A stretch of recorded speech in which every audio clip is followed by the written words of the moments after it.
যা জানি তোমরা তা জানো না। এখন বিশ্বের দিকে তাকালে আমরা দেখতে পারি ফেরেশতাদের কথা মাশাআল্লাহ ফলে গেছে।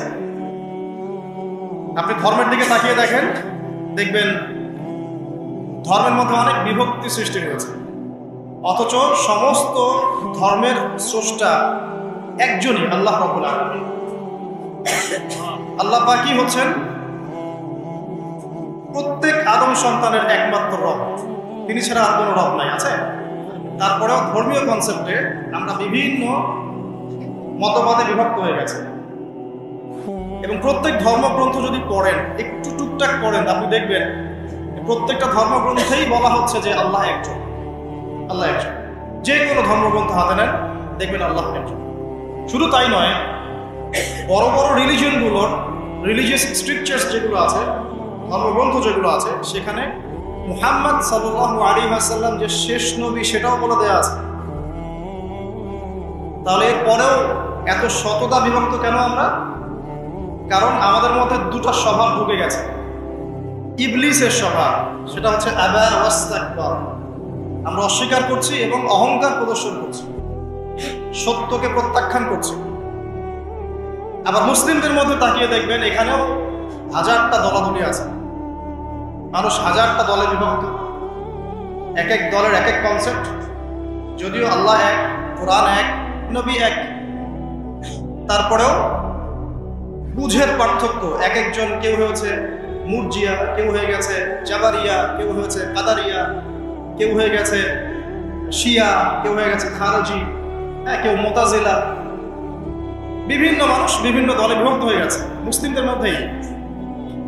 মুসলিমদের মধ্যে কেউ বলছে যে কালিমা লা ইলাহা ইল্লাল্লাহ পড়লেই যথেষ্ট, আমলের প্রয়োজন নাই, এদেরকে বলে মুরজিয়া। মুসলিমদের মধ্যে কিছু মানুষ বলছে কবিরা গুনাহ করলেই তাকে হত্যা করা যাবে, এরা হচ্ছে এই জেনারেশনের বা এই যুগের খাওয়ারেজ, মানে যারা মনে করে কবিরা গুনাহ করলেই মানুষ কাফের হয়ে যায়, তাকে হত্যা করা জায়েজ। এদেরকে পুঁজি করেই ইসলামের নামে সন্ত্রাসবাদী কর্মকাণ্ড ছড়ানো হয়েছে, এই কনসেপ্টে মানুষদেরকে পুঁজি করে। মুসলিমদের মধ্যেই কিছু মানুষ বলছে তাকদীর বলতে কিছু নাই, মানুষ নিজেই তার ভাগ্যের নিয়ম, এদেরকে বলা হয় কাদারিয়া। মুসলিমদের মধ্যে কিছু মানুষ বলছে যে ভাগ্যে যা আছে শুধু তাই হবে, আমার কর্মের কোনো স্বাধীনতা নাই, অদৃষ্টবাদী, এদেরকে বলা হয় জাবারিয়া। মুসলিমদের মধ্যে কিছু মানুষ আলী রাদিয়াল্লাহু আনহুকে নিয়ে বাড়াবাড়ি করছে এবং বড় বড় সাহাবীদেরকে গালি দিচ্ছে, রাফেজি আছে, মুতাজিলা, এরা কেমন অতি যুক্তিবাদী, যুক্তি দিয়ে যেটা বুঝে আসবে কোরআন সুন্নাহ সেটুকুই গ্রহণ করবে, এর বাইরে যাবে না। মুতাজিলা, এর বাইরে আল্লাহ রাব্বুল আলামিনের শুকরিয়া যে আল্লাহ পাক আহলে সুন্নাহ ওয়াল জামাআহ এই আকীদাটা সমাজে প্রতিষ্ঠিত রেখেছেন, যারা কোরআন এবং সুন্নাহর বাইরে যায় না এবং কোরআন এবং সুন্নাহর সেই বুঝ এবং ব্যাখ্যাটা গ্রহণ করে যেটা আল্লাহর নবী এবং সাহাবীদের পক্ষ থেকে এসেছে। এটা হচ্ছে আহলে সুন্নাহ ওয়াল জামাআহ। এই কথাটা নবী সাল্লাল্লাহু আলাইহি ওয়াসাল্লাম বলেছেন হাদিসে যে মুসলিম উম্মাহ ৭৩টা দলে ভাগ হয়ে যাবে, যার একটা দল মাত্র জান্নাতি, বাকি সবাই যাবে। এই গেল ধর্মীয় দলাদলির কথা। নৈতিকতার অবক্ষয় দেখেন মুসলিমদের মধ্যেই, দেখেন ম্যাক্সিমাম এখন কিন্তু সুদখোর, তারপরে ঘুষ খাচ্ছি, দিব্যি দুর্নীতি করছি, কোনো সমস্যা নাই। ইভেন অনেক সময় জনগণের টাকা লুটপাট করে খাচ্ছে, কোনো প্রবলেম নাই। রাষ্ট্রীয় সম্পদকে নিজের নিজের গনিমত মনে করছে। আমি গতকাল রাতেও এই হাদিসটা আবার পড়েছিলাম। কিয়ামতের আলামতগুলোর মধ্যে এটা অন্যতম একটা, যে রাষ্ট্রীয় সম্পদকে মানুষ নিজের সম্পদ মনে করে খাওয়া শুরু করবে। মানুষ দান সদকা এবং যাকাতটাকে নিজের উপর বার্ডেন মনে করবে। এটা কি বোঝা? যাকাতের বোঝা। এখানে 10টা-12টা কথা আছে। মানুষ খামর মানে মদ, মাআজিফ মানে বাদ্যযন্ত্র, তারপরে জুয়া, তারপরে জিনা, এগুলোকে মানুষ হালাল মনে করবে, হালাল মনে করে নিবে, মদ পান করবে, নাম অন্য দিবে। আমানতদার ব্যক্তি হয়ে যাবে খেয়ানতকারী, আর প্রত্যেক খেয়ানতকার ব্যক্তিকে মানুষ মনে করবে আমানতদার। তো নৈতিক অবক্ষয়টা দেখেন যে মুসলিম হিসেবে জন্মগ্রহণ করার পরে, কোরআন সুন্নাহ হাতে পাওয়ার পরেও আমরা এখন সুদ খাচ্ছি দিব্যি, এটা কোনো ব্যাপার না। বরং এমন একটা কনসেপ্ট এখন চলছে যে সুদ না খেলে আবার এই যুগে চলে নাকি, মানে মায়ের সাথে জেনা না করলে কি এই যুগে চলে নাকি। রংপুরের একটা ঘটনা, যে আমি এক ডক্টরের কাছে গিয়েছি ডক্টর টেস্ট করার জন্য, গাড়ি থামিয়েছি, দৌড় দিয়ে একটা ছেলে আসছে, আর দূর থেকে আমাকে দেখেছে, সে গ্লাসে লক করছে। গ্লাস খুলে বললাম কি সমস্যা বলেন। বলছে হুজুর জাস্ট আপনাকে দেখে দৌড়ে আসছি একটা খালি মাসআলা জানার জন্য, যে একটা ঘটনা ঘটেছে আমাদের এলাকায়, এটার সলিউশন কি হবে। অনেককে জিজ্ঞাসা করেছে, অনেক রকম কথা বলেছে, আপনার মন্তব্য জানতে আমি দৌড় দিয়ে এসেছি। কি ঘটনা ভাই? তো বলছে যে আমাদের এলাকায় একজন ছেলে, মাদকাসক্ত ছেলে, মানে এডিক্টেড, ড্রাগ এডিক্টেড, সে তার নিজের মায়ের সাথে জেনা করে ফেলেছে। এটা শোনার পরে আমি আসলে কি অ্যান্সার দিব, আমি প্রায় 2 মিনিট চুপ করে বসে আছি। বলবেন কি বলবেন? এই ছেলের এখন করণীয় কি এটা জানতে আসছে, কি করবে এখন সে? 2 মিনিট চুপ করে থাকার পরে আমি একটা কথাই বললাম যে আল্লাহর কাছে খালেস ভাবে তওবা করতে হবে, এর চেয়ে বেশি কিছু না। তো ঘটনাটাকে আপনাদের কাছে কত বিব্রত বোধ হচ্ছে না, অরুচিকর মনে হচ্ছে, খারাপ মনে হচ্ছে, কিন্তু আমরা এখন দিব্যি সুদ খাচ্ছি, মায়ের সাথে জেনা করছি, খারাপ লাগছে না, বরং যুক্তি দিচ্ছি এগুলো না করলে কি যুগে চলে। মহিলাদের অবস্থা দেখেন, গ্রামে গঞ্জে সব সুদি এনজিও ছড়িয়ে পড়েছে, এবং তারা সদস্য, জমি জমা ভিটে মাটি গরু ছাগল সব খোয়াচ্ছে, তারপরেও খেতে হবে। কারণ ওই যে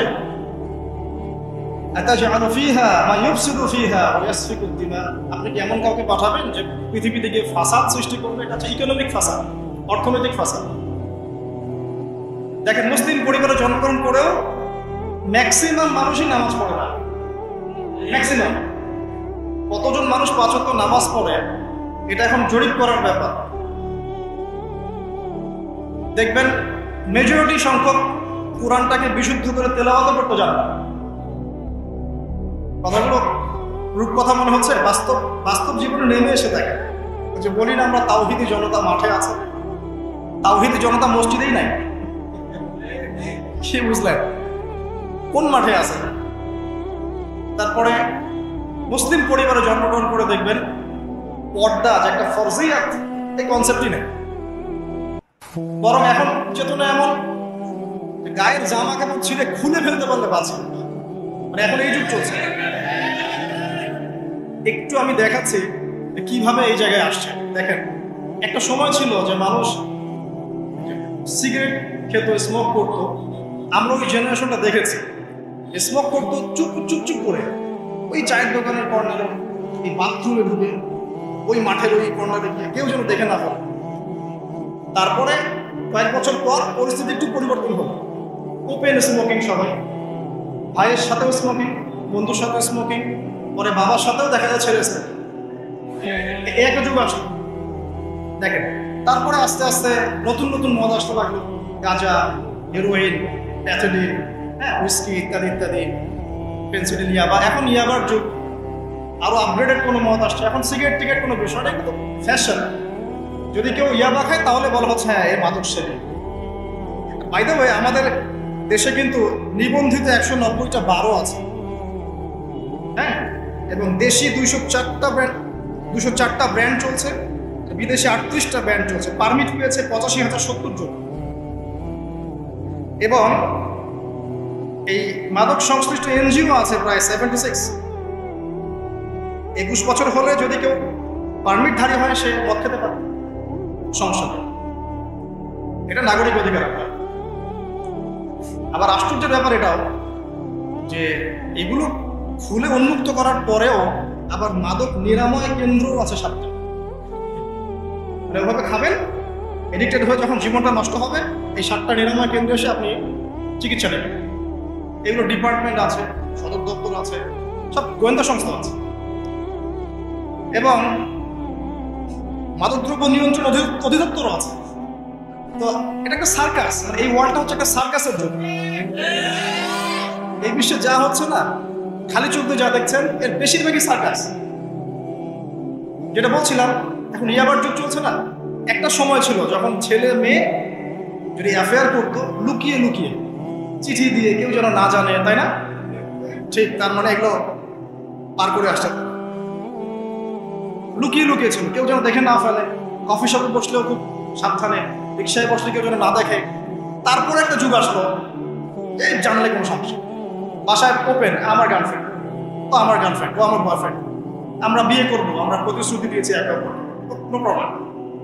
তারপর একটা যুগ আসলো যে যেহেতু প্রেম করছি, বিয়েই তো করতে যাচ্ছি, তো সেক্স করলে সমস্যা কোথায়? তখন আবার সেক্সুয়াল অ্যাক্টিভিটি শুরু।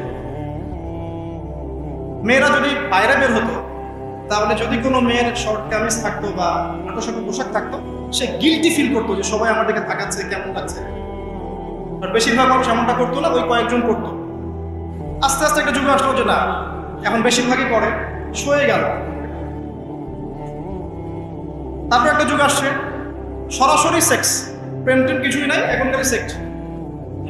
পতিতালয়ে যাবো, সেক্স করবো, চলে আসবো। গার্লফ্রেন্ডের সাথে সম্পর্ক লাগে সেক্স, তারপরে 5 বিচার করে দেখবো কোনটা ভালো। বাই দ্য ওয়ে, আমাদের দেশে 14টা পতিতালয় আছে।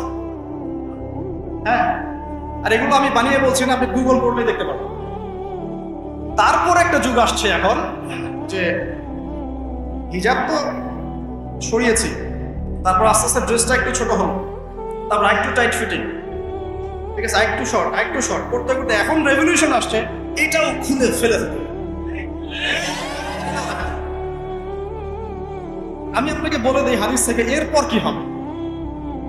ওই যে গোপনে গোপনে জেনা এবং এই যে অল্প অল্প অশ্লীলতার যুগটা থেকে যখন প্রকাশ্যে জেনা আর অশ্লীলতার সয়লাভের যুগটা আসছে এখন, এরপরে হবে কি, মানুষ রাস্তাঘাটেই জেনা করে।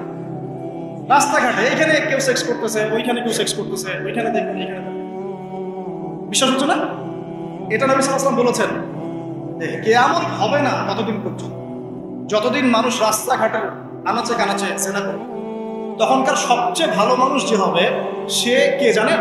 যে গিয়ে ওদেরকে বলবে যে কাজটা এখানে করছো, একটু দেয়ালের পিছনে যে করতে পারতে না, এ হবে সবচেয়ে ভালো মানুষ। হাদিসে এমন ভাষা এসেছে। যুগ কিন্তু হঠাৎ করেই এরকম ফাসাদপূর্ণ হয় নাই, আস্তে আস্তে আস্তে আস্তে দেখেন, প্রথমে মাদক গোপনে, দেন প্রকাশ্যে, তারপরটা ফ্যাশন হয়ে গেল, সবাই খাচ্ছে, কে কি। প্রথমে পর্দা সবাই করতো মোটামুটি, 100 বছর আগের যুগে যান দেখবেন ম্যাক্সিমাম পর্দা। তারপরে আস্তে আস্তে রেভলিউশন, ফ্যামিনিস্ট রেভলিউশন, কাপড় ছোট হতে হতে হতে এখন বিকিনি যুগ আসতেছে, সবাই বিকিনি পরে ঘুরে। কে এগুলোর বলার আছে? আমার পোশাক আমি বলবো, আপনার বলার কি অধিকার আছে? আমার দেহ আমার সিদ্ধান্ত, আমার দেহ আমার সিদ্ধান্ত। এরপরে আসবে ওই যুগটা যখন মানুষ রাস্তাঘাটে জেনা করবে, আর আল্লাহ রাব্বুল আলামিন বলেছেন তার রাসূলের মাধ্যমে, ওদের সামনে কিয়ামত হবে ইনশাআল্লাহ। মানুষ এইভাবে ফাসাদে জড়িয়েছে, মুসলিম পরিবারে জন্মগ্রহণ করার পরেও এই জিনিসগুলো অমুসলিমরা করুক, খ্রিস্টানরা করুক, বৌদ্ধরা করুক, ইহুদিরা করুক, আমাদের কিচ্ছু যায় আসে না। ওরা সারা দেশ সভ্যতা একাকার করে ফেলাক, আমাদের কিচ্ছু যায় আসে না। মুসলিম পরিবারে জন্মগ্রহণ করার পরে একটা মুসলিম ছেলে, মুসলিম মেয়ে কিভাবে দেখবেন, মুসলিম পরিবারে জন্ম নিয়েছে, নামাজ নাই, কোরআন তেলাওয়াত নাই, আল্লাহর তো জিকিরের কোনো খবরই নাই। তারপরে দিব্যি সুদ খাচ্ছে, ঘুষ খাচ্ছে, এটা ফ্যাশন, দুর্নীতি, এটা কমন, সবাই করে, আমি একটু বলবো সমস্যা কোথায়।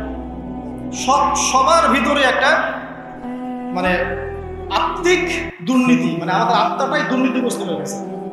যখন একটা মানুষের আত্মা দুর্নীতিগ্রস্ত হয়ে যাবে, তখন তার কাজগুলো হবে এরকম। একজন রাইটারের বই পড়ছিলাম, তিনি লিখেছেন যে এখন চলমান যে সময়টুকু চলছে, এটা কিন্তু অনেক আগের বই, ওই সময়ের কথা তিনি বলছেন যে এখন যে চলমান সময় চলছে, এই যুগে যদি আত্মাটাকে দেহের রূপ দেয়া যায় আর দেহটাকে আত্মার রূপ দেয়া যায়, তাহলে দুর্গন্ধে কোনো মানুষ আমার কাছে আসবে না। আমি বুঝাতে পারিনি মনে হয়। আমাদের সুন্দর দেহটাকে যদি আত্মা বানিয়ে দেওয়া হয়, আর আমাদের কুৎসিত আত্মাটাকে যদি দেহ বানিয়ে দেওয়া হয়, এত বিভৎস দেখাবে, সামনে কেউ যাবে না। তো যেটা বলছিলাম, ধর্ম মুসলিমদের মধ্যেই ফাসাদ চলছে, ইকোনমিক সেক্টরে ফাসাদ, রিবা, দুর্নীতি, সুদ, ঘুষ, কখনোই সবাই করছে। মুহাম্মদ সাল্লাল্লাহু আলাইহি ওয়াসাল্লামের উম্মত কিন্তু আমরা কিন্তু আল্লাহর সেই বান্দা যাদের পিতাকে আল্লাহ পাক ফেরেশতাদের সামনে সিজদা করিয়েছেন জ্ঞানের কারণে। সমাজের ক্ষেত্রে যান, দেখবেন সমাজের কাঠামোগুলো ভেঙে পড়ছে। প্রতিবেশী কে থাকে সেটাও মানুষ এখন জানে না, আমার পাশে বসে আছেটা কে। একজন আরেকজনের উপকার করা, কাউকে ছাড় দেয়া দিন দিন কমে যাচ্ছে। দেখবেন কারো উপকার করা এটাকে মানুষ বিরক্তি মনে করছে। রাস্তাঘাটে চলবেন, কেউ ছাড় দিতে রাজি না, যে আপনার আগে যেতে পারবে সে সব ভাবখানা, কেউ ছাড় দিতে রাজি না। রাস্তার নিচু থেকে উঁচু শ্রেণী পর্যন্ত কেউ অন্যের স্বার্থে নিজের স্বার্থ বিসর্জন দিব, ছাড় দিব, এটা চিন্তা করা যাচ্ছে না। সমাজের কাঠামো কিন্তু ভেঙে গেছে। রাস্তাঘাটে দেখবেন বেপরদামি, রিমিক্সিং, জেনা, অশ্লীল মুভিজ। সমাজের কাঠামো বলে কিছু নাই, যা আছে একটা খোলস, ভিতর থেকে এটা পুরো পচে গেছে। পচলো কার কারণে? আমার কারণেই তো, আমার আপনার কারণেই পচেছে। কিভাবে হচ্ছে আমি সেদিকে যাচ্ছি। পলিটিক্সে যান, গ্লোবাল অ্যাফেয়ার্সে যান, ফাসাদ আর ফাসাদ। বিশ্ব নিয়ন্ত্রকদের এখন একটাই কাজ, যুদ্ধ বাঁধিয়ে দেওয়া আর অস্ত্র বিক্রি করা। কারণ কার মাঝখানে যুদ্ধ বাঁধাবে আর কোথায় কোথাও অস্ত্র বিক্রি করবে, এটাই টেন্ডেন্সি, কিচ্ছু না। মানুষের জীবনে কোনো মূল্য নেই। একটা বোমে যে ইয়েমেনের হাজার হাজার শিশু মারা যাচ্ছে, কোনো ফিলিংসই নেই। বাচ্চাগুলো মরে গেল, কি মানে পিঁপড়া দোলে দিলে যেমন মানুষের কোনো ফিলিংস থাকে না, মানুষের জীবনের মূল্য এমন হয়ে গেছে। নবী সাল্লাল্লাহু আলাইহি ওয়াসাল্লাম এটা বলেছিলেন, শেষ জামানে হারাজ বেড়ে যাবে। হারাজ মানে হত্যা। কাতেল যে হত্যাকারী সে জানবে না লিমা কাতালা, কি জন্য সে হত্যা করলো। মাকতুল সে জানবে না যে লিমা কুতিল, কি জন্য তাকে হত্যা করা হলো। আর নিয়ন্ত্রণ শক্তি যারা, সমস্ত বিশ্বটাকে ওদের দাসত্বের মধ্যে আনতে চায়। আর এই দাসত্বের পথে একমাত্র বাধা হচ্ছে মুসলিম, বাকিরা তো আর বাধা না। এই কারণে মুসলিম সমাজের মধ্যে এগুলো বেশি বেশি ছড়িয়ে দেওয়া হচ্ছে, পণ, জিনা, মাদক, এটা সেটা, যাতে করে মুসলিমদের আধ্যাত্মিক যে শক্তিটা এটা না থাকে। যখন আপনার কাছে আধ্যাত্মিক কোনো শক্তি থাকবে না, তখন আপনি পরাজিত। তো সুদ ছড়িয়ে দিচ্ছে সারা ওয়ার্ল্ডে। সুদ কি আর বাংলাদেশ থেকে এসেছে? সুদ পশ্চিম থেকে আসছে। পর্নোগ্রাফি কি বাংলাদেশ থেকে আসছে? পশ্চিম থেকে আসছে। পৃথিবীর প্রথম পর্ন যে মুভি, এটা তৈরি করেছে ব্রিটেন, সরি আমেরিকা। 7 মিনিটের ক্লিপস, ক্যালিফোর্নিয়া শুট করা হয়েছে। এবং তারপর আস্তে আস্তে সারা ওয়ার্ল্ডে ছড়িয়ে দেওয়া। সারা বিশ্বে এই পর্নের বিজনেস হয় $97 বিলিয়ন প্রতি বছর, যার মধ্যে $12 বিলিয়ন প্রফিট করে আমেরিকা। খোলামেলা কথা বলো, এটা ইন্ডাস্ট্রি একটা। এটা দিয়ে মুসলিম যুবকদের নৈতিক চরিত্রটাকে শেষ করে ফেলা হচ্ছে। আমাকে খুব ভালো মনে হচ্ছে, আপনাকে খুব ভালো মনে হচ্ছে, অমুক হুজুরকে খুব ভালো মনে হচ্ছে। চোখে এসব পড়ে না এমন একটা মানুষ খুঁজে পাওয়া যাবে না এই যুগে, এটা আমার বক্তব্য। ইল্লা মাশাআল্লাহ, ইল্লা মাশাআল্লাহ, যদি এমন কেউ থেকে থাকেন যে এইসব মানে কি বলবো, ইন্টারনেট সেকশনের সাথে কোনো সম্পর্কই নাই, তার ব্যাপারটা হয়তো ভিন্ন। বাকি সবার চোখে এগুলো পড়ছে, এটা কমন। এবং এগুলো কিন্তু দিন দিন গ্রামে বাড়ছে বেশি। কারণ কি, শহরের মানুষ এগুলো দেখতে একটু অভ্যস্ত, যে মেয়েরা এমনি হাঁটে, অমনি হাঁটে, এরকমই ড্রেস পরে। আর গ্রামে তো এইসব কম ছিল। যখন গ্রামে এই পর্ন চলে গেছে, তখন গ্রামের যুবককে ঠেকায়। এখন সে প্রতিদিন দেখা যাচ্ছে গ্রামে গঞ্জে ধর্ষণ বাড়ছে। মেয়ে ওর কাছে একটা ভোগের বস্তু, ওষুধ তো আর দমন করতে পারছে না, আক্রমণ। আর এসবের যেহেতু ইসলামিক কোনো বিচার হচ্ছে না, ইসলামিক লস কেন, যে একজন চুরি করেছে, জুমার দিন নামাজ হবে, নামাজের পরে সমস্ত এলাকার লোকজন দাঁড়িয়ে থাকবে, সমস্ত এলাকার লোকজনের সামনে তার হাতটা কেটে ফেলবে। এলাকার সব লোক দেখবে চুরি করলে এই শাস্তি, ভয় আর চুরি করতে যাবে। কেউ কাউকে অন্যায়ভাবে হত্যা করেছে, তারও কেসাস করতে হবে, এবং সেটা সবাই জানবে যে ও হত্যা করেছে, এ তাকে কেসাস করেছে। কেউ কারো চোখ উপরে ফেলেছে, ওরও চোখ। কেউ কারো হাত ভেঙে ফেলেছে, ওরও হাত। হাতের বদলে হাত, চোখের বদলে চোখ, কানের বদলে কান, কেসাস। ধর্ষণ করেছে, জনসমক্ষে সবার সামনে নিয়ে এসে দেন কোর্ট বসে সাক্ষী প্রমাণ নিয়ে মৃত্যুদণ্ড। সবাই দেখবে যে মৃত্যুদণ্ড। প্রয়োজনে এই যে প্রজেক্টর লাগিয়ে দেখা, এই যে এই কাজ করেছে, এই শাস্তি। রাস্তাঘাটে ইফটিজিং হচ্ছে, মোবাইল কোর্ট থাকবে, ইফটিজিং হচ্ছে, রিপোর্ট প্রমাণ ধরা হবে, সাথে সাথে বিচার। এরকম একটা মাস পড়লে পরে দেখবেন অপরাধের মাত্রা বাড়ে না। আল্লাহর কসম করে বলছি, এটা ইনশাআল্লাহ 80% কমবে ইনশাআল্লাহ। কিন্তু এটা করলে কি হবে জানেন?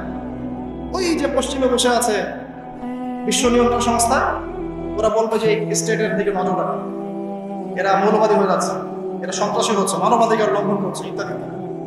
অর্থাৎ তুমি মিয়া সারা বিশ্বের মধ্যে লাখ লাখ মানুষকে বোম মেরে হত্যা করে দাও, তোমার মানবাধিকার লঙ্ঘন হয় না? সবখানেই ফাঁসা। হকটাকে মানুষ বাতিল মনে করছে, বাতিলকে মানুষ হক মনে করছে। সত্যবাদী তাকে মিথ্যাবাদী বলা হচ্ছে, মিথ্যাবাদীকে সত্যবাদী বলা হয়। এখানে মুসলিমদের জীবনের মূল্য কমে গেছে। ওদিকে আর লম্বা করছি, আমি আমার লেকচারের মূল জায়গায় আসছি। এখান থেকে আমি লেকচার একটা দিকে ফোকাস করে আমি শেষ করব। সেটা হলো এই সমস্ত প্রবলেমসগুলো আমাদের পক্ষে সলভ করা সম্ভব নয়। সলভ করার মতো ক্ষমতা আমাদের নাই। অনেক ক্ষেত্রে আমাদের সেই জ্ঞানও নাই, এগুলো নিয়ে ভাবার সময়ও নাই। কিন্তু একটা জায়গায় আমরা ফোকাস করতে পারি, একটা জায়গায়। আজকের লেকচারের এটা সবচেয়ে মূল জায়গা। সেটা হচ্ছে আল্লাহ পাক আমাদেরকে স্ব পরিবার দিয়েছেন, তাই না? এবং এই পরিবারটা হচ্ছে একটা সমাজের গঠন একক। আমরা পড়েছি না গঠন একক? একটা জিনিস, একটা কোষ, তার মধ্যে গঠন একক আছে না, অনুপরমাণু আছে না? সমাজ হচ্ছে, সমাজের অনুপরমাণু হচ্ছে পরিবার। একটা সমাজে যদি 100টা পরিবার থাকে, তার মধ্যে যদি 90টা পরিবার সৎ হয়, আল্লাহ বলা হয়, ইসলামিক অনুশাসন মেনে চলে সত্যিকার অর্থে, ইনশাআল্লাহ ওই সমাজটা কিন্তু দেখবেন 8-10টা সমাজ হচ্ছে ভালো থাকবে। আর একটা সমাজে মনে করেন 100টা পরিবার আছে, 90টাই ইসলামের বিরোধী শক্তি, ইসলামের এগেনস্টে চলে, ইসলামের কোনো পরোয়া নাই, আল্লাহ পাকের হুকুম মাহকামের 5 পয়সা পরোয়া। ওই সমাজের অবস্থা নিঃসন্দেহে দুনিয়াতে ধ্বংস হবে, আখিরাতে ধ্বংস হবে। আর এই সমাজগুলোকে নিয়েই তো একটা রাষ্ট্র হয় নাকি? আর এইভাবে রাষ্ট্র নিয়েই তো বিশ্ব। তাহলে ক্ষুদ্রতম যে জায়গাটা, সেটা কি? পরিবার। এই জায়গায় আল্লাহ পাক আপনাকে কর্তৃত্ব দিয়েছেন। এখানে কিন্তু আপনার লাঠি, আপনার উপর লাঠি কেউ ঘোরাচ্ছে না। আপনি অ্যাজ এ বাবা আপনি পরিবারের কর্তা, অ্যাজ এ স্বামী আপনি পরিবারের কর্তা, ভাই আপনি পরিবারের কর্তা। আমাদের প্রথম স্টার্টিংটা এই ফ্যামিলি থেকে করা উচিত। তো আল্লাহ পাক এই বিষয়ে কি বলছেন আমি একটা বলে সামনে যাই। আল্লাহ পাক সূরা তাহরিমের মধ্যে 6 নম্বর আয়াতে বলেছেন যে ইয়া আইয়ুহাল্লাযীনা আমানু, হে মুমিনগণ, আমাদেরকে আল্লাহ পাক বলছেন হে মুমিনগণ, কু আনফুসাকুম ওয়া আহলিকুম নার, তুমি নিজে জাহান্নামের আগুন থেকে বাঁচো। আগে নিজের চরকায় তুমি তেল দাও, নিজে জাহান্নামের আগুন থেকে বাঁচো। ওয়া আহলিকুম নার, তোমার যে পরিবারবর্গ আছে এদেরকে জাহান্নাম থেকে বাঁচাও। এই বাঁচানোটা কেমন দেখেন, আপনাদের বাসায় ছোট ছোট বাচ্চা কাচ্চা আছে না? আছে তো? একটা বাচ্চা যদি আগুন ধরতে যায়, ধরেন ও বোঝে না যে আগুন কেমন হবে, ছোট বাচ্চা, আল্লাহ না করে, সে ধরেন একটা কয়েল ধরতে যাচ্ছে, কয়লা ধরতে যাচ্ছে, হ্যাঁ, আগুন হাত দিতে যাচ্ছে, তা আপনি কি করবেন? আপনি তাকে সেভ করার চেষ্টা করবেন। সে যদি বলে না আমাকে ছেড়ে দাও, আমি ধরবই, আপনি প্রয়োজনে একটা থাপ্পড় দিয়ে হলে সরাবেন, তাই না? এটা হচ্ছে বাঁচানো। আপনি আপনার শিশুটাকে এই যে হাতে আগুন নেওয়া থেকে বাঁচালেন। আল্লাহ পাক এটা বলছেন নিজে বাঁচো, পরিবার বর্গকেও বাঁচাও। পরিবার বর্গ যদি শুনতে না চায়, না আমি জেনা করবো, না আমি গান শুনবো, না আমি মদ খাবোই, না আমি এইটা করবো, এটা করবো, যদি আপনি বুঝে থাকেন যে আপনার কথাটা হক, শাসন করে হলেও তো তাকে বারণ করতে হবে। এখানে আল্লাহ পাকের নসিহত হচ্ছে তোমরা নিজেরা জাহান্নামের আগুন থেকে বাঁচো, পরিবার বর্গকে বাঁচাও। কোন জাহান্নাম থেকে বাঁচবে? আলাইহা মালাইকাতুন গিলাযুন শিদাদ, যেই জাহান্নামে কঠিন কঠিন মনের ফেরেশতারা আছে, পাষাণ মনের ফেরেশতা। আল্লাহ পাক তাদের মনের মধ্যে কোনো দয়া মায়া দেন। আমাদের মনে দয়া মায়া আছে না? এই দয়া মায়াও আল্লাহ পাক তাদেরকে দেন, শুধু আযাব দেওয়ার মতো শক্তি সামর্থ্য এবং কঠিন একটা মন দিয়েছে। অন্য সূরায় আছে তাদের সংখ্যা 19 জন। কতজন? 19 জন, মানে তারা দায়িত্বশীল। বাকি আর যে কত হাজার লক্ষ কোটি আছে আল্লাহ পাক আলাইহা 19 আল্লাহ পাক বলেছেন। তো আলাইহা মালাইকাতুন গিলাযুন শিদাদ লা ইয়াসুনাল্লাহা মা আমারাহুম ওয়া ইয়াফআলুনা মা ইউমারুন। আল্লাহ পাক ওই ফেরেশতাদেরকে যে আদেশ করেন সেই আদেশ পালনে তারা বিন্দু মাত্র গাফিলতি করে না। এইসব ফেরেশতা থেকে যারা জাহান্নামের প্রহরী, এই জাহান্নাম থেকে তুমি নিজে বাঁচো, তোমার পরিবারকে বাঁচো। তোমরা যারা এখনো ফ্যামিলি শুরু করো নাই, যুবকদেরকে বলছি, তাদের জন্য এই অংশটুকু বেশি বেনিফিশিয়াল হবে ইনশাআল্লাহ। তোমাদের জন্য পথ চলাটা তুলনামূলক সহজ তাদের চাইতে যারা অলরেডি ফ্যামিলি ঢুকে গেছেন এবং বিপদও পড়ে গেছে, বা বড় হয়ে গেছেন, দীর্ঘ সময় পর্যন্ত আপনার ইসলামের এগেনস্টে চলেছেন বা আল্লাহর হুকুম আহকামের তোয়াক্কা করেন নাই, তাদের জন্য এটা অনেক কঠিন। কিন্তু যারা এখনো ফ্যামিলি স্টার্ট করো নাই বা কেবল স্টার্ট করেছো বা করতে যাচ্ছ, তোমাদের জন্য এই অংশটুকু বেশি বড়। আল্লাহ পাক এখানে একটা মূলনীতি দিয়ে দিলেন, নিজে বাঁচতে হবে, পরিবারকে বাঁচাতে হবে। আর আমি আগেই বললাম, পরিবার বাঁচলে সমাজ বাঁচবে, সমাজ বাঁচলে রাষ্ট্র বাঁচবে। আসেন প্রথমে আমরা দেখি যে কোরআন কি বলছে। খুব অল্প করে বলি, কারণ লম্বা সময় নেওয়ার সুযোগ নাই। কোরআন কি বলছে একটু লাইভলি থাকেন। আদম এবং হাওয়া আলাইহিম আসসালাম, মনে আছে? তাদের দুইজনকে আল্লাহ পাক পৃথিবীতে নামিয়ে দিয়েছেন না? যে ভুলটা তারা করেছেন, সেই ভুলের ফল তারা দুইজনের সমানভাবে শেয়ার করে নিয়েছেন না? বুঝতে পারছেন? আল্লাহর সীমা লঙ্ঘন করার পরে তাদেরকে যে আল্লাহ পাক নামিয়ে দিলেন পৃথিবীতে, এখন এই যে লম্বা সময় তাদেরকে পৃথিবীতে থাকতে হবে, পৃথিবীর এইসব ভোগান্তি পোহাতে হবে, হ্যাঁ, জান্নাতের সেই নাজ নেয়ামত থাকছে না, এই যে কষ্টের পথ চলা, এই পথ চলাতে কি স্বামী স্ত্রী একসাথে না? এভাবে যদি পরিবারের স্বামী এবং স্ত্রীরা তাদের জীবনের উদ্দেশ্যটা ফিক্স করতে পারে এবং সমস্ত বাধা বিপত্তিকে হাসি মুখে একসাথে ডিঙাতে পারে, পরিবারের শান্তি আছে। যদি না পারে, তাহলে বুঝবেন যে সে আদর্শ স্বামী ছিল না, অথবা সে আদর্শ স্ত্রী ছিল না। এখান থেকে শিক্ষা হচ্ছে, দুইজনের জীবনের উদ্দেশ্য একই রকম হতে হবে, দুইজনের লাইফের মিশন সেম হতে হবে, তখন আপনি পরিবারের সাথে পাবেন। যদি না হয়, তাহলে আপনি বিয়ের মধ্যে ভুল করেছেন। অতএব এই জায়গায় নসিহতটা প্রথম। তারপরে চলে আসেন নূহ আলাইহিস সালাম, মনে আছে না? তার একজন ছেলে ছিল, সে কি মুমিন ছিল? করেন নাই? সে কিন্তু মুমিন ছিল না, সে অস্বীকারী ছিল। তার নূহ আলাইহিস সালামের স্ত্রী, সে কি মুসলিম ছিল? চিন্তা করতে পারেন, একজন নবীর স্ত্রী মুসলিম নন, একজন নবীর ছেলে, তিনি আল্লাহর আদেশের পরোয়া করছেন না। আল্লাহ বলছেন লাইসা মিন আহলিক, এই ছেলে তোমার পরিবারের কেউ না। নূহ আলাইহিস সালাম বলছেন, হে আল্লাহ, সে আমার পরিবারের একজন, তাকে ক্ষমা করে দাও। আল্লাহ বলছেন লাইসা মিন আহলিক, সে তোমার পরিবারের কেউ না। নবী পরিবারের সদস্য হওয়া সত্ত্বেও লূত আলাইহিস সালামের স্ত্রী, সে কি জান্নাতে না জাহান্নামে? তাহলে এখানে বোঝেন যে নবী পরিবার হলেও যদি ব্যক্তিগত পর্যায়ে মানুষের মধ্যে ঈমান ইসলাম না থাকে, তাহলে এইসব বংশের পরিচয়, রক্ত, বর্ণ, জাতীয়তাবাদ, ভাষা, এগুলো মানুষকে আল্লাহর আযাব থেকে বাঁচাতে পারে। নবীর পরিবারের সদস্য হওয়া সত্ত্বেও তারা জাহান্নামে যাচ্ছে। শ্রদ্ধাহারী বলে, তাহলে আমাদের কাজ কি? নিজের চটকাটা তেল দেওয়া। আমি কত বড় আলেমের ছেলে, আমি কত বড় দায়ীর স্ত্রী, আমি কত বড় মুফাসসির মুহাদ্দিসের সন্তান, ভাই, এসবের কোনো মূল্য নাই। নিজে আমি ভালো কিনা, নিজে প্রকৃত মুসলিম মুমিন কিনা, এটার মূল্য আছে। এই কারণেই হয়তো আমাদের নবী সাল্লাল্লাহু আলাইহি ওয়াসাল্লাম তার মেয়ে ফাতিমা রাদিয়াল্লাহু আনহাকে বলছেন, হে ফাতিমা, হে আমার কলিজার টুকরা মেয়ে, হে আমার কলিজার টুকরা মেয়ে, তুমি শোনো, পৃথিবীতে আমার কাছে যা চাওয়ার তুমি চেয়ে নাও, পরকালে আমি তোমার কোনো হেল্প করতে পারছি না। অথচ আমরা জানি নবী সাল্লাল্লাহু আলাইহি ওয়াসাল্লাম সবার জন্য কি করবেন? সুপারিশ করবেন, সেটা অন্য বিষয়। তোমাকে তোমার হিসাব একাই দিতে হবে, নবী সাল্লাল্লাহু আলাইহি ওয়াসাল্লাম বলেছেন। একদিন তিনি বাসায় ঢুকলেন, দেখছেন আয়েশা রাদিয়াল্লাহু আনহা কান্নাকাটি করছেন। আয়েশা বলে রাখি, আয়েশা রাদিয়াল্লাহু আনহা সম্পর্কে আমাদের নবীজি বলেছেন, তাকে প্রশ্ন করা হচ্ছে, আপনি পৃথিবীতে সবচেয়ে বেশি কাকে ভালোবাসেন? তিনি বলছেন আয়েশাকে। তারপরে কাকে ভালোবাসেন? আবু বকর। তারপর কাকে ভালোবাসেন? ওমর। বুঝতে পারছেন? সেই আয়েশা রাদিয়াল্লাহু আনহা বাসায় কান্নাকাটি করছেন।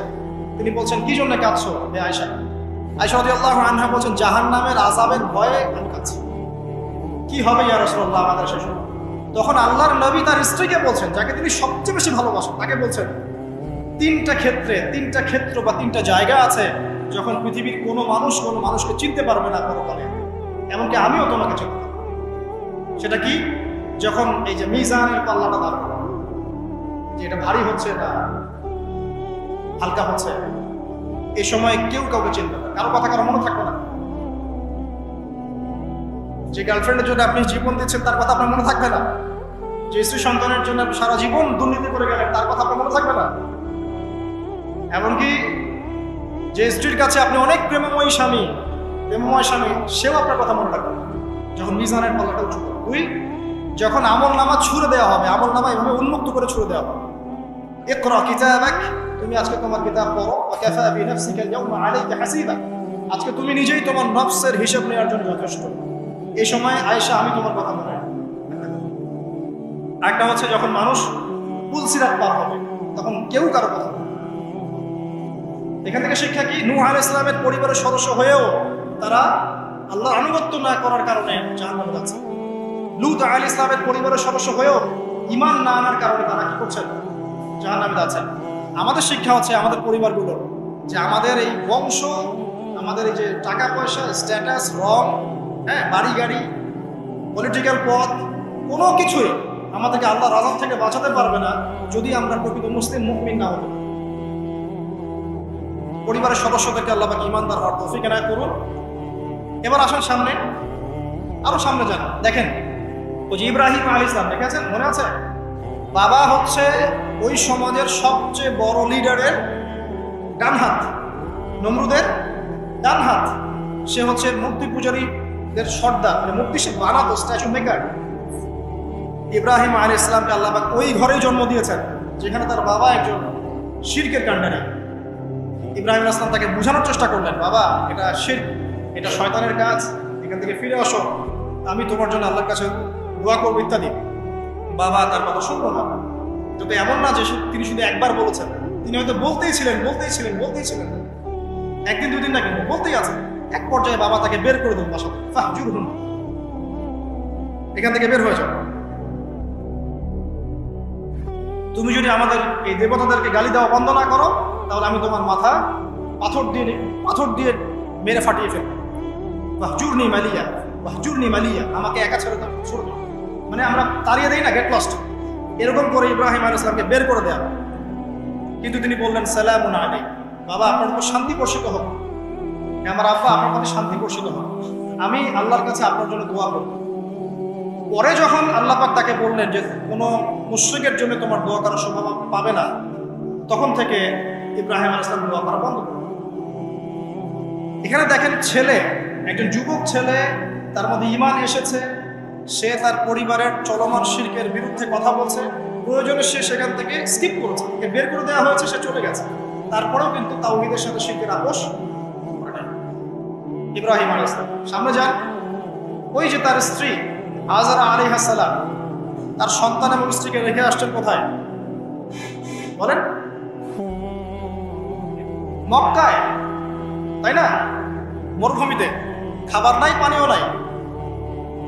এখন ইব্রাহিম আলাইহিস সালাম চলে যাওয়ার সময় তার স্ত্রী বলছেন যে আপনি কি আল্লাহর আদেশেই আমাকে ছেড়ে যাচ্ছেন? তিনি বলছেন হ্যাঁ। তখন তিনি বলছেন আল্লাহ পাক আমাদেরকে ধ্বংস করবেন না। এখানে খেয়াল করে দেখেন, তারপর সাফা মারওয়া সাই করলেন, জমজম পানি বের হলো, সেখানে কমিউনিটি গড়ে উঠলো। ইসমাইল আলাইহিস সালামের ঔরস থেকে পরবর্তীতে মুহাম্মদ সাল্লাল্লাহু আলাইহি ওয়াসাল্লামের জন্ম হয়েছে ওই ট্রাইবের মধ্যেই। এখানে খেয়াল করেন, এই যে সন্তান ইসমাইল আলাইহিস সালাম, তিনি যখন একটু বড় হচ্ছেন তখন ইব্রাহিম আলাইহিস সালাম আসছেন, এসে বলছেন আমি স্বপ্ন দেখেছি, ইয়া বুনাই, আমি স্বপ্ন দেখেছি, ইন্নী আরা ফিল মানামি আন্নী আসবাহুক, আমি স্বপ্ন দেখেছি আমি তোমাকে জবাই করছি, ফানজুর মাযা তারা, তোমার কি রায় আমাকে বলো। এখন ইসমাইল আলাইহিস সালাম বলছেন, কিশোর ইসমাইল, ইয়া আবাতি, হে আমার বাবা, ইফআল মা তুমার, আপনি সেটাই করেন যা আল্লাহ আপনাকে আদেশ করেছেন। সাতাজিদুনি ইনশাআল্লাহু মিনাস সাবিরিন, ইনশাআল্লাহ আপনি আমাকে সবরকারী পাবেন। কার কথা এটা? ইসমাইল আলাইহিস সালামের কথা। এখন খেয়াল করে দেখেন, ইসমাইল আলাইহিস সালামকে কিন্তু তার বাবা 24 ঘন্টা কাছে রেখে মানুষ করেন নাই, কারণ তিনি থাকতেন ওই যে প্যালেস্টাইনে, সেখানে আরেকজন স্ত্রী আছেন সারা আলাইহিস সালাম, আসা যাওয়া করতেন। মূলত তাকে মানুষ করেছে তার মা হাজারা আলাইহিস সালাম, যেই সবরকারী, আল্লাহর প্রতি তাওয়াক্কুলকারী মা বলেছিল, আল্লাহ যদি আপনাকে আদেশ করে থাকেন আমাদেরকে ছেড়ে যাওয়ার জন্য, সেই আল্লাহ আমাদেরকে ধ্বংস করবেন না। ওই যে তাওয়াক্কুল, ওই যে সবর, তার গর্ভ থেকে আল্লাহ পাক জন্ম দিয়েছেন ইসমাঈল। যেমন মা তেমন সন্তান। এই সন্তান বলছে আমাকে জবাই করতে যদি আল্লাহ পাক আদেশ করে থাকেন আপনি করেন। ঘরের মধ্যে স্ত্রীরা, আমাদের ঘরের স্ত্রীরা যদি হাজেরা আলাইহিস সালামের মতো না হতে পারে, সবরকারিণী এবং আল্লাহর প্রতি তাওয়াক্কুলকারিণী, আমাদের বোনেরা, আমাদের মায়েরা যদি হাজেরা আলাইহিস সালামের মতো সবরকারিণী হতে না পারে, আল্লাহর প্রতি তাওয়াক্কুলকারী হতে না পারে, তাহলে তাদের গর্ভ থেকে কোশ্চিন কেন ইসমাঈলের জন্ম হবে? কথা বুঝতে পারছেন? তাদের গর্ভ থেকে কোশ্চিন কালেও ইসমাঈলের মতো সন্তানের জন্ম হবে না এবং ইসমাঈলি প্রজন্ম গড়ে উঠবে না। এই জন্যই আপনি তাকিয়ে দেখেন ম্যাক্সিমাম পরিবারের সন্তান এখন বেলাইনে চলে গেছে। কারণ কি জানেন? মায়ের সমস্যা আছে। শুধু বাপেই সমস্যা থাকে না, মায়েও সমস্যা থাকে। মায়ের ফিতরাত সন্তানের মধ্যে চলে আসে। নারীরা যদি আল্লাহর আনুগত্যশীলা না হয়, মুমিনা মুসলিমা, 5 ওয়াক্ত নামাজ পড়া, লজ্জাস্থানে হেফাজত করা, খাস পর্দা করা, হ্যাঁ, স্বামীর আনুগত্যকারী, প্রেমময়ী, তারা যদি না হতে পারে, সবরকারিণী, তাওয়াক্কুলকারিণী, তাহলে ওই মায়েদের গর্ভ থেকে আপনি ইসমাঈলের মতো সন্তান কিন্তু পাবেন না। ইল্লা মাশাআল্লাহ, ইল্লা মাশাআল্লাহ। আরো সামনে যান, দেখেন নবী মুসা আলাইহিস সালাম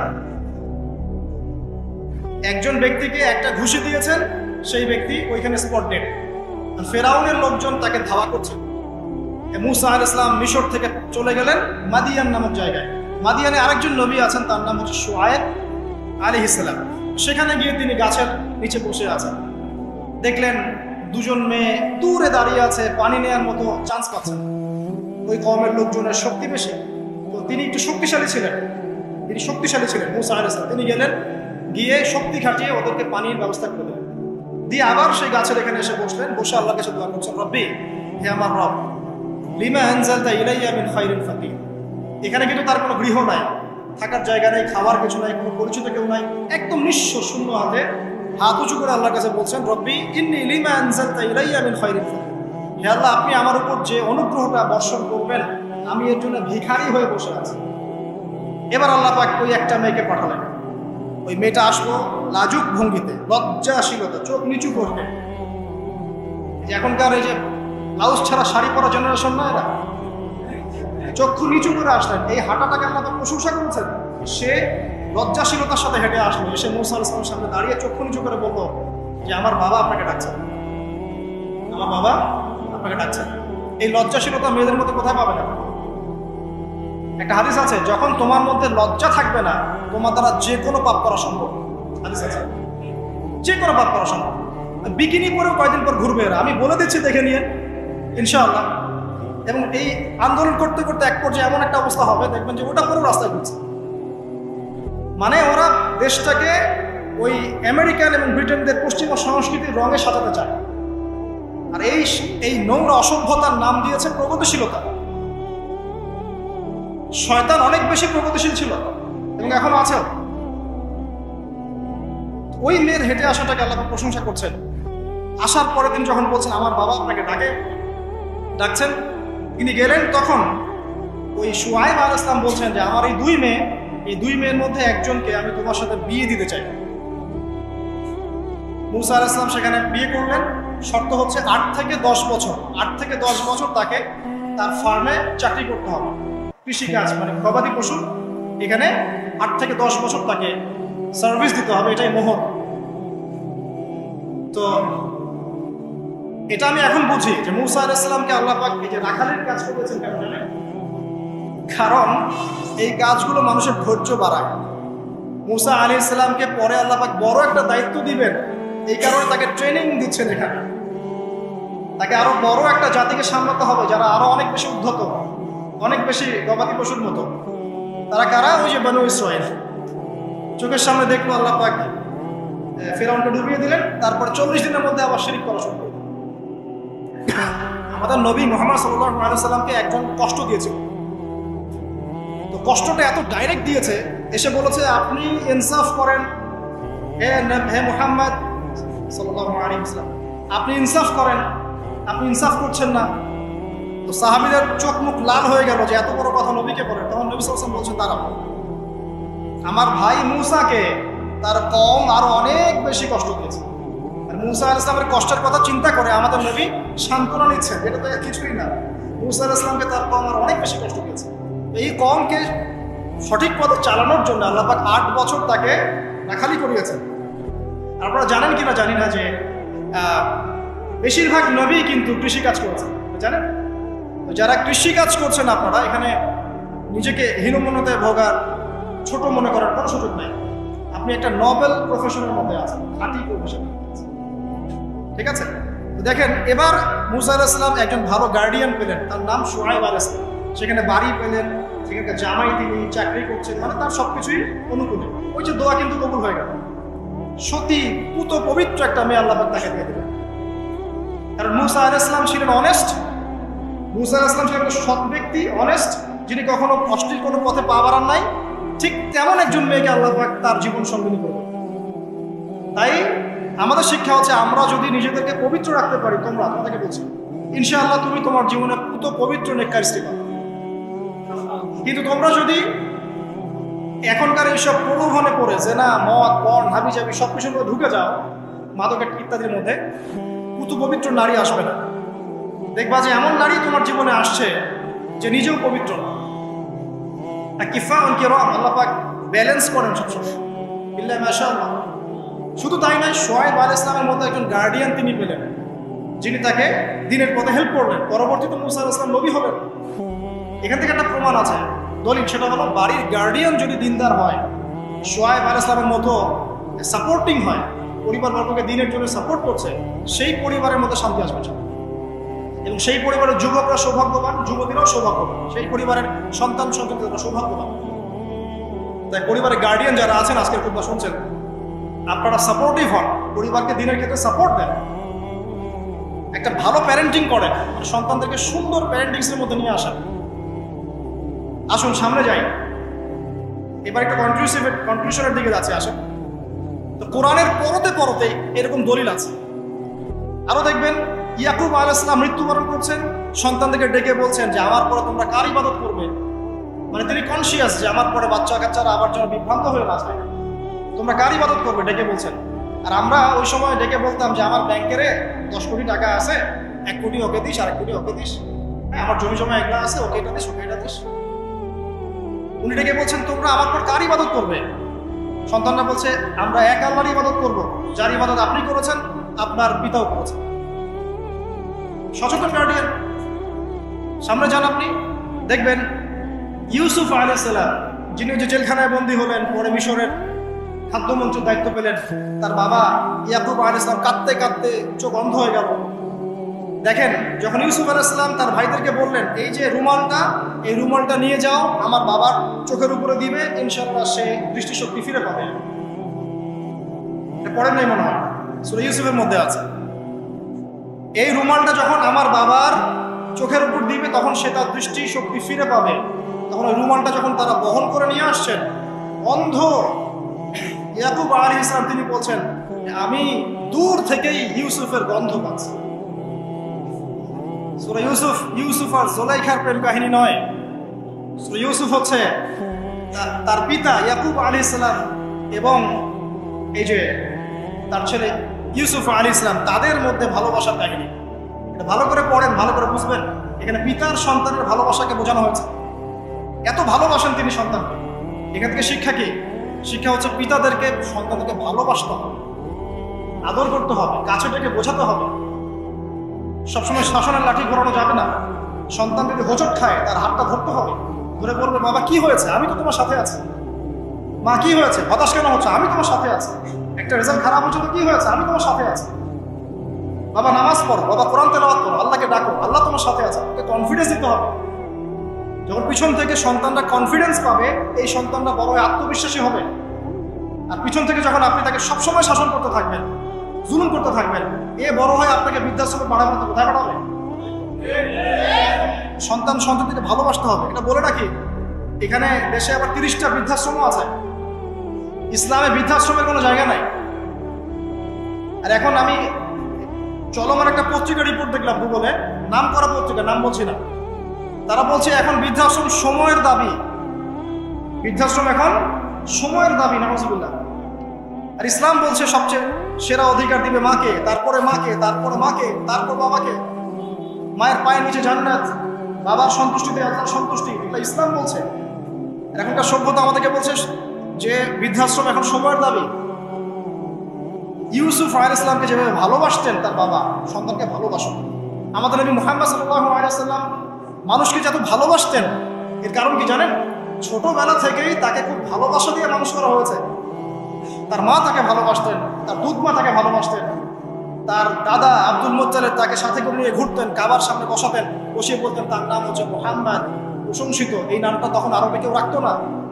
আমার এই নাতি, আমার এই ছেলের ছেলে ইনশাআল্লাহ এ বড় হয়ে নেতা হবে, এই কথা বলতেন, তাকে আত্মবিশ্বাস দিতেন। এমনকি তার দাদার ইন্তেকালের পর তার চাচা আবু তালেব মুসলিম না হয়েও সুদীর্ঘ সময় পর্যন্ত ভাতিজাকে সাপোর্ট দিয়েছেন। এই সাপোর্ট দেয়, কনফিডেন্স, এটা খুব ইম্পর্টেন্ট। এগুলোর ঘাটতি যখন হবে তখন এই যুব সমাজ পরিবারের সদস্যরা ফেড আপ হয়ে যাবে, মানসিক কষ্টে ভুগবে, মাদকের কাছে যাবে, অন্য একটা মেয়ের কাছে যাবে, পণে যাবে, আপনার মিউজিক ইনস্ট্রুমেন্টের কাছে যাবে। ঠিক আছে, আমরা শেষ করছি। এখান থেকে একটা শিক্ষা হচ্ছে যে আমাদের পরিবারের সদস্যদেরকে ভালোবাসা এবং তাদের প্রতি কনফিডেন্স দেয়া, তাদেরকে আল্লাহর পথে চলতে সাহায্য করা। ইনশাআল্লাহ দেখবেন যে তারা আপনাকে সম্মান করবে, আপনাকে একজন বন্ধু মনে করবে, যে না আমার পাশে কেউ আছে, আমি একা নই, এমনটা ফিল করব। এটা খুব ইম্পর্টেন্ট। শেষ করার আগে এই যে কোরআনিক কিছু আমি জাস্ট এক্সাম্পল দিলাম, বিচ্ছিন্ন এক্সাম্পল কোরআনে এইভাবে আসে। এছাড়া লোকমান আলাইহিস সালামের ঘটনায় আপনি পাবেন, লোকমানের মধ্যে সন্তানকে ডেকে কত নসিহত করছে, বাবা শিরিক করো না, সৎ কাজে আদেশ করো, অসৎ কাজে নিষেধ করো, পিতামাতার খেদমত করো। আর আমরা বাচ্চাদেরকে কি শেখাই? জমি জমা, বাড়ি গাড়ি তাড়াতে হবে, চাকরি করতে হবে, এটা শেখায়। আগে সন্তানকে শেখাচ্ছে বাবা আল্লাহকে চিনো, আল্লাহ বলে একজন আছে, তিনি, তাকে চিনো আগে, তার সাথে কাউকে শরীক করো না। শিরকের শিক্ষা কোথায় এখন পরিবারের মধ্যে? তো কোরআনে এরকম অসংখ্য দলিল আছে। শেষ করার আগে আমি যেটা বলতে চাই যে আমাদেরকে কিছু কিছু বিষয় যদি আমরা এখনো যদি মেনে চলি, এই ভঙ্গুর সমাজ ব্যবস্থায়ও আদর্শ পরিবার ধরে রাখা ইনশাআল্লাহ সম্ভব। আমি সব কথা আজকে বলতে পারলাম না, ইনশাআল্লাহ আরেকদিন কথা হবে অন্য কোনো লেকচারে। যে প্রথমেই পরিবারের যে সদস্যরা আছেন তাদেরকে ইলম বা জ্ঞানের চর্চা করতে হবে। 2, পরিবারের তাওহীদ প্রতিষ্ঠা করতে হবে, নবী সাল্লাল্লাহু আলাইহি ওয়াসাল্লাম সুন্নাত প্রতিষ্ঠা করতে হবে। এই দায়িত্বটা পরিবারের কর্তাদের, স্বামী না থাকলে স্ত্রী, মা, ভাই, পিতা, তাদের সবার দায়িত্ব এটা। পরিবারে তাওহীদ প্রতিষ্ঠা করা, সুন্নাত প্রতিষ্ঠা করা।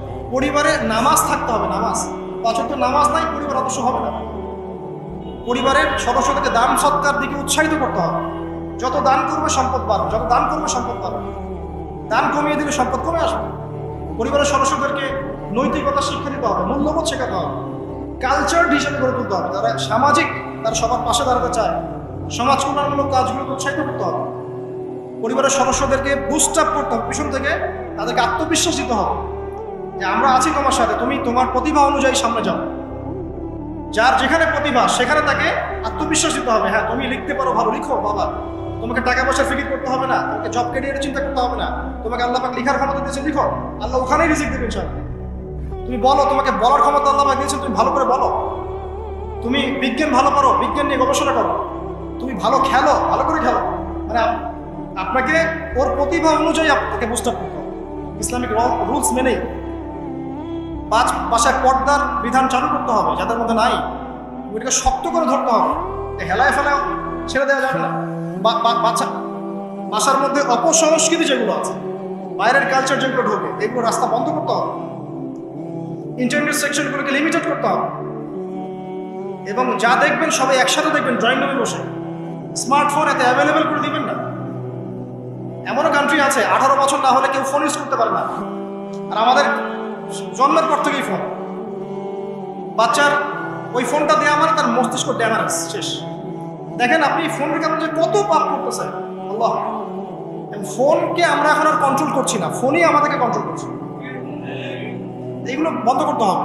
বাসার সদস্যদের খাওয়া দাওয়ার দিকে ফোকাস করতে হবে, তারা কি খাচ্ছে, কেমন খাবার খাচ্ছে, ফ্রেশ ফুডের ব্যবস্থা করতে হবে, কালচার কথা বলতে হবে, সুন্দর করে কথা বলতে হবে তাদের সাথে।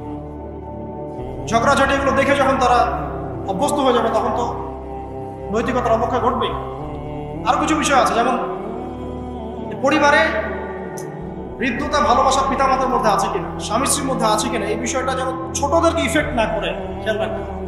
এভাবে যখন ইফেক্টিভ প্যারেন্টিং আসবে, পরিবার রিজিক হালাল, সলাত আছে, কোরআন আছে, জিকির আছে, তারা সমাজকরণমূলক কাজ করছে, ইসলামিক কমিউনিটির মধ্যে আছে, হ্যাঁ, সবার সাথে একটা হৃদ্যতাপূর্ণ সম্পর্ক আছে, তখন দেখবেন এই পরিবারের সন্তানরা ইনশাআল্লাহ পরবর্তীতে গিয়ে ভালো কিছু করবে। এই পরিবারের মেয়েরা ইনশাআল্লাহ শালীন হবে, এবং তারা যখন অন্য কোনো ঘরে যাবে ওই পরিবারও ঠিক থাকবে। দিনের জ্ঞান, আমল, হালাল রিজিক, সুন্দর প্যারেন্টিংস, এগুলোর মধ্য দিয়ে আমরা আদর্শ পরিবার করতে পারবো ইনশাআল্লাহ। আল্লাহ পাক আমাদের সবাইকে তৌফিক এনায়েত করুন। আমি লেকচারটা এখানে শেষ করছি। তো শেষ করার আগে আমি জাস্ট একটা বই সাজেস্ট করবো আপনাদেরকে। আমার হাতে একটা বই আছে, ইনশাআল্লাহ পরবর্তীতে কোনো এক জুমায় বা কোনো একটা সেমিনারে ইনশাআল্লাহ শুধুমাত্র এই বইটার উপরে আমি আলাদা একটা স্বতন্ত্র লেকচার বা সেমিনারের আয়োজন করতে চাই। বইটার নাম হচ্ছে প্যারেন্টিং, জাস্ট সন্তান প্রতিপালন। জাস্ট দেখাচ্ছি বইটা, জাস্ট সন্তান প্রতিপালন, প্যারেন্টিং। এটা টোটালি ইসলামিক বই। আমি এমন করে বলছি যে এটা ইসলামিক মূলনীতি এখানে একপেশেভাবে উপস্থাপন করা হয়েছে এমন নয় বিষয়, কারণ সমস্ত পরিবেশ পরিস্থিতির সাথে মিলিয়ে এই যুগে কিভাবে আপনি একজন সফল পিতা হবেন, সফল মা হবেন, সন্তানকে কিভাবে প্রতিপালন করবেন, এই বিষয়গুলো এখানে সুন্দর করে দেওয়া আছে। বইটা আপনারা কিনতে পারেন, আল্লাহ পাক আপনাদেরকে তৌফিক দান করেন। এগুলো আমি আমার নিজে থেকেই বলছি, এটা বলতে আমাকে উৎসাহিত করে, আমি নিজে থেকেই বলছি, বইটা আমি পড়েছি, ভালো লেগেছে। তা আমরা দোয়া করি আল্লাহ পাক আমাদের সবাইকে আদর্শ ইসলামিক পরিবার করে দিন। তাও 1 দিরহাম সুদ, 1 দিরহাম সুদ। কোথায় আছে এগুলা? আমি কি আসমান থেকে কথাগুলো বললাম? সহিহ বুখারীর হাদিসে নবী সাল্লাল্লাহু আলাইহি ওয়াসাল্লাম বলেছেন সুদের পাপের 70টা শাখা আছে। কয়টা ভাই? আরেকটা হাদিস পেয়েছিলাম, সেখানে আছে 73টা শাখা। কয়টা? যার সবচেয়ে নিচের শাখাটার নাম হলো নিজের মাকে বিয়ে করা। আমরা প্রত্যেকেই মায়ের সাথে জিনা করি যারা সুদ খাই। আমাদের মধ্যে যারা সুদ খাই প্রত্যেকেই তার মায়ের সাথে রাত কাটায়। আর কিভাবে বললে কথাগুলো কানে যাবে, কোন কলমে আঘাত করবে আমার জানা নাই। আমরা এটা শুধু খাই না, এটা ফরজ হয়ে গেছে এখন। কারণ এই বিশ্ব ব্যবস্থা পরিচালিত হচ্ছে ইহুদিদের হাত দিয়ে, এই বিশ্ব ব্যবস্থা পরিচালিত হচ্ছে খ্রিস্টানদের হাতে, এই বিশ্ব চালায় এখন জায়নিস্টরা, এই বিশ্ব চালায় জাতিসংঘ, এই বিশ্বের অর্থনীতি চালায় ওয়ার্ল্ড ট্রেড, এটা বাণিজ্য, ওয়ার্ল্ড ট্রেড অর্গানাইজেশন, এটা বাণিজ্য চালায়। IMF, world bank, federal reserve bank, এরা চালায় বিশ্ব অর্থনীতি। এরা প্রত্যেকেই সারা বিশ্বের প্রত্যেকটা দেশের সেন্ট্রাল ব্যাংকে সুদ খাওয়ায়, এবং সেন্ট্রাল ব্যাংকের আন্ডারে যত ব্যাংকিং সিস্টেম আছে সবগুলো সুদ ভিত্তিক। সব ব্যাংকিং সিস্টেম, সব এনজিও, সব সমিতি কোনো না কোনো ভাবে সুদের সাথে সম্পৃক্ত আছেই আছে। ওইখানে নাম লিখানোর জন্য, ওই টাকা দেওয়ার জন্য মাথার ঘাম পায়ে ফেলে আপনি পরিশ্রম করেন। আমরা প্রত্যেকেই মায়ের সাথে জিনা করি, নাউজুবিল্লাহ। আমরা প্রত্যেকে আল্লাহর সাথে যুদ্ধ করি, আমরা প্রত্যেকে রাসূলের বিরুদ্ধে যুদ্ধ করি। এরপরেও আমরা মুসলমান দাবি করি, জান্নাত পেতে চাই। আর কিভাবে বললে কথাগুলো বুঝবেন আমি জানি না। সূরা বাকারার 279 থেকে আয়াতগুলো পড়তে থাকেন। ইয়া আইয়ুহাল্লাযীনা আমানু, হে মুমিনগণ, ইত্তাকুল্লাহ, আল্লাহকে ভয় করো, ওয়া যারু মা বাকিয়া মিনার রিবা, সুদ ছেড়ে দাও। ইন কুনতুম মুমিনিন, যদি মুমিন হয়ে থাকো সুদ ছেড়ে দাও। ফা ইল্লাম তাফআলু, যদি সুদ না ছাড়োস, কথাটা এরকম ঢাকাইয়া ভাষা, যদি সুদ না ছাড়োস, ফাযানু বিহারবিন মিনাল্লাহি ওয়া রাসূলিহি, তাহলে আল্লাহ এবং তার রাসূলের সাথে যুদ্ধের ঘোষণা শুনে না। আল্লাহ এবং তার রাসূলের সাথে যুদ্ধ করে কেউ সফল হবে? কি হবে আমি বলে দেই সামনে। ইয়ামহাকুল্লাহু রিবা ওয়া ইউরবিস সাদাকাত, আল্লাহ পাক সব সুদগুলোকে একেবারে সমূলে ধ্বংস করবেন। দেখে নিয়েন, পুরো বিশ্বের অর্থ ব্যবস্থা পড়ে যাবে। এই ওয়ার্ল্ড ব্যাংক যা দেখছেন, world bank, federal reserve, dollar, এগুলো সব পড়ে যাবে, একেবারে ধসে যাবে দেখবেন। আর অর্থ ব্যবস্থার উপর একচ্ছত্র অধিকার নিয়ে নেবে ইহুদিরা, জায়নিস্টরা। ওই যে প্যালেস্টাইন যারা দখল করতেছে, ওরা আস্তে আস্তে সোনা রিজার্ভ করতেছে, সোনা। আমরা তো, আমাদেরকে তো বুঝাইতে হয় যে গোল্ড কয়েন, দিনার, দিরহাম ইসলামিক কারেন্সি। আর কিছু মাথা মোটার মাথায় ওগুলো ঢোকে না। ওরা বলে নতুন কি এগুলো নিয়ে আসলো, এগুলো ইসলামিক কারেন্সির কথা কোরআনেই আছে। ওরা এগুলো করতেছে আর আমরা বসে বসে সুদ খাই। একটা কাগজের টাকা যার মান তার ভিতরে থাকে না, অন্য কোথাও থেকে নিয়ন্ত্রিত হয়, এগুলো বুঝাতে হয়। সুবহানাল্লাহ, মানুষ নামাজের পরে মোনাজাত করতে হবে না হবে না এই বেদাত খুব ভালো বুঝে, মিলাদের বেদাত খুব ভালো বুঝে, মানে এগুলো নিয়ে তুল কালাম করে রেখে দেয় একদম সমাজ। মসজিদ ভাগ হয়ে যায়, মারামারি কাটাকাটি, কেউ কেউ আবার শহীদও হয়, ঠিক আছে? কিন্তু অর্থনীতির বেদাত বোঝে না, রাজনীতির বেদাত বোঝে না, সংস্কৃতির বেদাত বোঝে না, শিক্ষার বেদাত বোঝে না। কত বড় মাথা মোটা মানুষ। আপনি 1 লক্ষ টাকা আর্ন করেছেন, রেখে দেন আপনার স্ত্রীর কাছে। 1 লক্ষ টাকা আর্ন করতে আপনার সময় লাগছে 12 মাস। প্রতিদিন শ্রম দিয়েছেন 10 ঘন্টা করে। ওয়াইফকে দিলেন, হে ফাতিমা, আয়েশা, মারিয়াম, হে খাদিজা, এই টাকাটা রেখে দাও, আমরা জমাই, সেভ করি। সে মাশাআল্লাহ রেখে দিল। 10 বছর পর সে 1 লাখ টাকা বের করে আপনি দেখতে পাচ্ছেন, আরে 1 লাখ টাকা তো 1 লাখ টাকার মানে নাই, এর মান তো কমে 80,000 টাকা হয়ে গেছে। কথা বোঝা যায় না? মাথার উপর দিয়ে যায়? বুঝেন কিছু? ওই যে 20,000 টাকা আপনি হারালেন, ওই 20,000 টাকা আর্ন করতে আপনার সময় দেওয়া লাগে নাই, শ্রম দেওয়া লাগে নাই, তারপরে শ্রম আর সময় গেল কোথায়? আমি যদি আপনাকে বলি, ভাই আপনাকে আমি 1 মাস চাকরি দিলাম, আমার ফার্মে কাজ করেন, 1 মাস কাজ করে আপনার স্যালারি হতো 20,000 টাকা, তা আমি সেটা যদি না দেই, আমি কি জালেম না? আমাকে কি আপনি শ্রদ্ধা করবেন না পিটাবেন বলেন? এখন যে আপনার এই যে 1 মাসের শ্রম যে চলে গেল, 20,000 টাকা নাই, কে নিল? এটা কি ভ্যানিশ হয়ে গেল আসমানে?